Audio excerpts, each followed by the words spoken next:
So recently, I had this idea to basically just come on here, yap on YouTube, and see how well that goes. But I wanted to actually give you guys value. So in this video, I'm going to give you a step-by-step blueprint, the whole cheat sheet, the guide, the only thing that you need to follow in order to grow your personal brand, but more importantly, grow your business. Because if you don't realize it by now, the only thing that you need to grow an online business really and truly is a personal brand. And that's because the personal brand gives you the attention, but it also separates your value from everyone else in the marketplace. So everyone sees your value, you have the attention, and once you have both those ingredients, you can convert that attention into money by people buying your product, by people buying your service. Anyway, if you're wondering who I am, AJ. Well, people online know me as AJ, real name Ajane, but you guys can call me AJ. I've helped Nero grow to over 400,000 subscribers on YouTube. I've helped myself gain 60,000 Instagram followers, over 10,000 on TikTok, and over 15,000 on my main YouTube channel. So I think I'm pretty good at what I do. Plus, I've helped a bunch more entrepreneurs, business owners, creators all over social media. I don't want to go too much into it. Like, this is not going to be edited, by the way, so like the proof ain't going to be there, but you can check it. I'll put my landing page down below. I'll have my testimonials down there. My testimonial should even be on this page too, so you can check out the other people. Anyway, there's a three-step process that you need to follow. And the first one is what I like to call anomaly branding. This is where you separate yourself from everyone else in the marketplace. Now, first, we need to understand what a brand is, because if we don't understand what a brand is, there's no way we can go about actually creating a brand for ourselves, right? Now, this is something I wish I knew so much earlier in my journey. So I created content, well, I started creating content 5 years ago. And I was just creating anything and everything, and I had no plan, no nothing. Like, I was just creating for the fun of it, for the love of the game. And that's what I still do. That's why I have like this channel, but then my main channel, because my main channel is like what I actually want to create. Then this is more like talking about business, branding myself, etc. Now, a brand is a pairing of things. If you want a good brand, you need to pair yourself to that one thing that you want to be known for and consistently do it. You could say a bad brand or an unorganized brand is a brand that's just everywhere, and it has no underlying or umbrella niche, for example.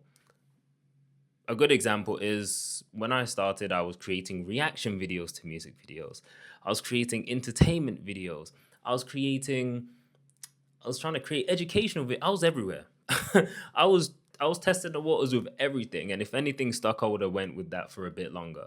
So my branding was everywhere. No one knew me for anything.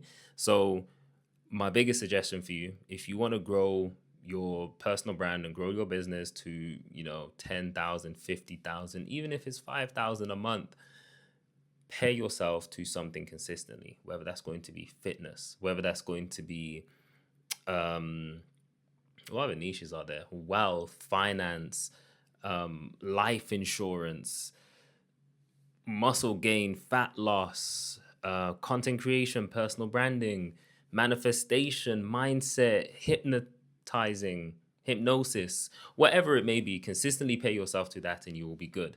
Now, there's two more things that you need to do if you want to actually create a good brand, and that's by having associations. Now, the easiest way to associate yourself with something, or what you should associate yourself with, is associating yourself with things that you like, first of all, because there's no point faking it. But more importantly, what your ideal customer aspires to be like or currently likes. For example, you might like F1. I don't like F1, so I'm not going to talk about F1. But you might notice another creator talks about F1 or give F1 like analogies, and you're like, oh, I really fuck with F1, so you really like them more. I might give football analogies, you might like that more. I might give mindset analogies or just life analogies or examples, and you like that more. And then we relate on another level. I'm associating myself with other topics, but that's not my main thing. So, for example, I associate myself with, spirituality, mindset, self development. If you're into that kind of stuff, then you run with it. It's the same way you might see Myron Golden, or there's a few creators on Instagram, can't remember their names right now, but they are heavily associated with their religion, whether that's Christianity, whether it's Islam, Buddhism, whatever it may be. They have their main thing that they're selling, but then they're heavily associated with their religion, or it could be spirituality, or it could be anything else, right? Just have your associations. And this is super strong because AU Vodka did this. They associated themselves with celebrities, but more so celebrities that are winning. And they made their bottle gold so that anytime the celebrity was celebrating in the club with lots of women around them, they're holding the gold bottle and it looks like a trophy. So now the regular schmegular niggas like me, I'm seeing that and I'm like, subconsciously, I'm like, yeah, they're winning. I need that. So next time I'm going out and I see that they're selling AU vodka and it's a gold bottle, I'm ordering that bottle. And I'm getting that bottle and I'm taking a pic for the gram and I'm just holding the bottle casually. I remember I even had a picture like that when I was, I think 16, 17. No, sorry, 18. Because I turned 18 and all my friends were like, yeah, let's go to the club, let's go to the club. And like we got this Airbnb and then yeah, anyway, you guys get the point. Like that's how powerful your associations and your branding could be. And it would make people want your product or service more. This is why lifestyle marketing actually exists and why it's so powerful. I'm not saying you have to do it, but like you'll notice people do it slyly anyway. Like even if you're not doing vlogs, you can show the background of your like high-rise apartment, or maybe you can do an apartment tour, or you could do vlogs and educate in the vlogs. Anyway, onto the last one with branding, it's having an enemy. Every good brand has an enemy. It's we're not like them, this is us. You're either standing with us and you're against them, or you're standing with them and you're against us. It's better to draw a line in the sand than have no line in the sand at all. It's better to know where you stand and where your audience stands than no one standing anywhere at all. A good example is, the Apple and Samsung debate. And Apple did this really well. They created a blue bubble for iMessages and they could have just kept it green. Just like Android is green when you text people, but they made it blue. So anytime that an iPhone user sees a green bubble, they're like, whoa, you're not part of us, bro. You're different. And that's branding on obviously just the general scale of like big companies. But you guys should get the point. In the online space, it could be literally something that you're completely against, or something that everyone else follows and you're just like, what the fuck does everyone else follow? That doesn't make any sense. So you knowingly stand against it in your content, your stories, and you repeatedly go about it. Another piece of advice is, don't feel like you've said the same thing enough times. There's never enough times you've said the same thing. You could say the same thing 1,000 times, and you could go to someone that watches your content on a regular basis, and you'll be like, "Oh, do you remember when I said this?" They'll be like, "What? When did you say that? That's a bar. Like, you should say that again." It happens all the time. So, one thing, people need to be reminded more than they need to be taught. So, even though you told them this before, you said it in a video before, don't be afraid to say it again. Now, the second step after anomaly branding is content creation. Undoubtedly probably the most important, potentially, because this is where you're actually going to gain the attention, and this is where you can send that attention to the third step. So with content, the first thing that you want to do is be on these two platforms, technically three. YouTube, one, because YouTube, when it comes to nurturing, nothing beats it. You can go live on YouTube. You can post a long form videos on YouTube, and you can build a parasocial relationship with people on YouTube a lot easier. People will watch you while they're at the gym on YouTube. People will watch you while they're on their way to work, and they'll just listen. They'll listen to you while at work. And I do this, you do this. One of my favorite channels on YouTube is the United Stand, because I'm a massive Manchester United fan. I love football, and like I always want to keep up to date with the news. He's live every single day. Sometimes I'm there live. If I'm not live, I'm there watching the videos afterwards, and I know he's always gonna show up. Like I know things about Mark that I probably shouldn't know. Like, to be honest, I don't know his real name, but I've heard his real name. But like Mark Goldbridge is it's just a fluent name that comes off the tongue. It's just perfect. But he's hilarious, right? This is the type of relationship you can build with your audience. And the way I like to see it is, if someone watches you enough on YouTube, they will recognize you in public. On short form, they'll probably not be too sure. They'll be like, maybe. But YouTube, they'll definitely know, right? Now, once you've it's super important to nurture people, because without people being nurtured, selling high ticket products, very, very, very unlikely. Not trying to say it's not possible without YouTube, but it's very unlikely. Now, the second thing is, well, the second platform is Instagram. The third one is TikTok. These are both short form platforms. This is where you're going to gain majority of your attention, ideally. You can create, mass attention on YouTube like, Nero did, Gavin did, but that's not always the case, and that's not always going to happen, especially if your channel's a smaller channel. It could take some time to get there, but once you get there, it's great. For the meantime, you need to be posting and repurposing your YouTube stuff onto Instagram, TikTok, and then creating native to the platform content on Instagram and TikTok. Native is just when you're, recording to the camera, or you're just creating content for that platform. It's not clipped up. This is because you can test ideas, you can get feedback faster, you can realize what's not working, what's working, and then you can potentially transfer those native ideas onto YouTube and make those native for YouTube as well.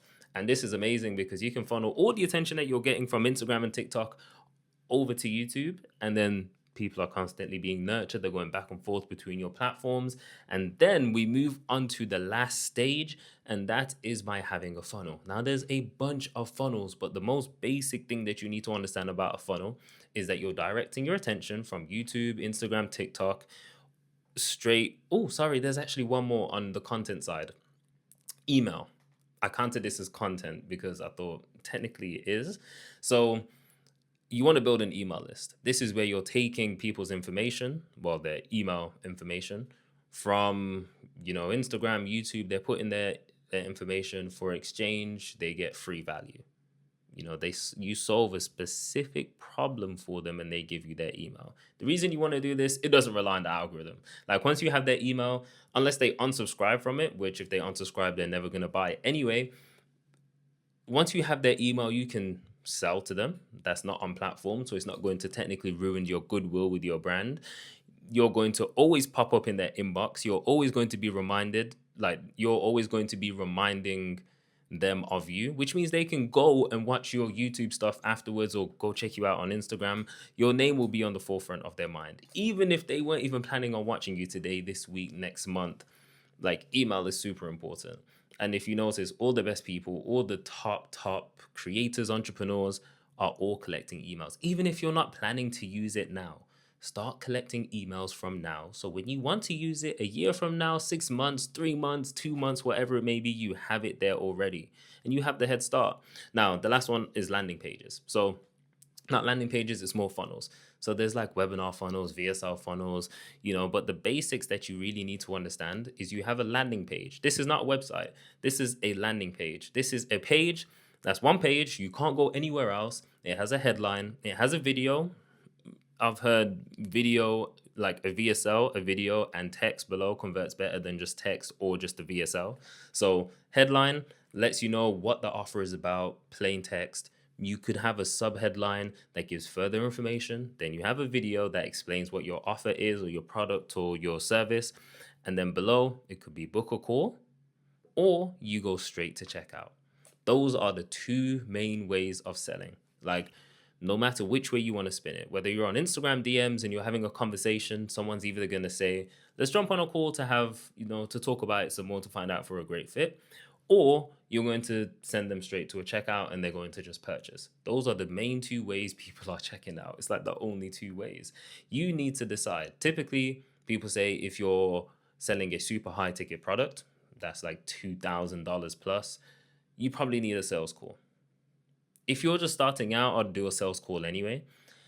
And then once you get to a certain level, you technically don't need them. Plus, it depends on whether you like it or not. One thing I've learned about business, bro, even content in general, if you don't enjoy it, you are not going to do it. And if you don't enjoy it, why the fuck are you doing it? The reason we got into this in the first place is to do something that we enjoy, not build a prison for ourselves. So if you don't enjoy sales calls, you can find a way to sell without using sales calls. And there's people all over the internet that sell without sales calls. That's exactly what I'm trying to do. But more so, if I do jump on a sales call, I'm not, stressing and trying to sell you. Like, if you do not want to buy, you ain't got to buy, bro. You ain't got to buy. That's why when I know, like, I'm jumping on a sales call now, people are actually, like, they know me. already respect me, they know my value, and they're probably just trying to find out more about the offer, or they just have a few questions. And they either DM me on Instagram or they book a call. It literally doesn't matter. And yeah, from there, those are the 3 steps. All you need to do is master each step, get help on each step, or just, spend time on each step, find out which one you're kind of slacking in. Most people, it's the content, it's the branding side. If you're already selling something and you're making money, then you've probably got the third one down. You probably don't want to touch that for a bit. You just want to get more attention to it, or you want to brand yourself so people see your perceived value as naturally higher than others. Now, with that being said, I'll probably leave a few links in the description. Haven't decided yet what links those are. More than likely, it's going to be like my lead magnet to a 24 email sequence that's going to teach you more about personal branding and give you more information about each of these steps so that you can grow your business, grow your personal brand, etc. And then maybe I'll leave a link to my landing page if you want to work with me further. I help you on each of these steps: landing pages, personal branding, anomaly branding, and then the content creation side on YouTube, Instagram, well, YouTube in short form. That's what I call it, because I mainly say Instagram, but then you can just repurpose the Instagram stuff to TikTok, etc. And with that being said, that's the end of the video. I'm about to hit the gym. Hopefully you guys enjoyed this one. There's not going to be no editing on this. So like, if you think it's shit, let me know. If you like it, let me know. And I'll see you later.